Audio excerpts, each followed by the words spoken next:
नमस्कार मित्रांनो, स्वागत आहे तुम्हा सर्वांचं आणखी एका व्हिडिओमध्ये। आज काही असा स्पेशल मोमेंट तर नाही झाला, नेहमीसारखा रुटीन फॉलो केला। Same pre workout meal ready केली आणि ती कंप्लीट करून निघालो जिमला। आज बॅक वर्कआउट असल्याने जास्त वेळ न घालवता वर्कआउट स्टार्ट केला। सध्या वर्कआउट जास्त कॉम्प्लिकेटेड ठेवला नाही, बेसिक एक्सरसाइज वर फॉर्म आणि माइंड मसल कनेक्शन इम्प्रूव्ह करण्यावर फोकस आहे।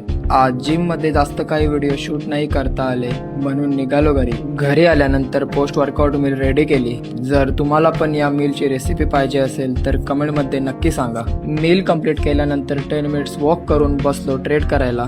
आज मार्केटमध्ये चांगले सेटअप तर फॉर्म झाले होते, पण ते माझ्याकडून मिस झाले। त्यामुळे मी फोमो मध्ये एक बाय साइडला एंट्री तर प्लॅन केली। स्टार्टिंगला ट्रेडने चांगला मोमेंटम पण दिला, पण थोड्या वेळात ट्रेड ब्रेक इव्हन वर स्ट्रगल करायला लागला। त्यामुळे मी 40% क्वांटिटी ब्रेक इव्हन वर एक्झिट केली आणि 60% होल्ड केली, पण एंडला स्मॉल एसएल गेला। ही मिस्टेक परत नाही झाली पाहिजे म्हणून ट्रेडिंग जर्नल मध्ये मिस्टेक नोट केली। तर सध्या मी डेली रुटीन वर व्हिडिओज अपलोड करत आहे, पण पुढे मी इन्फॉर्मेटिव्ह व्हिडिओज पण अपलोड करणार, म्हणून फॉलो करायला विसरू नका। तर हा व्हिडिओ इथेच एंड करतो, भेटूया नेक्स्ट व्हिडिओ मध्ये।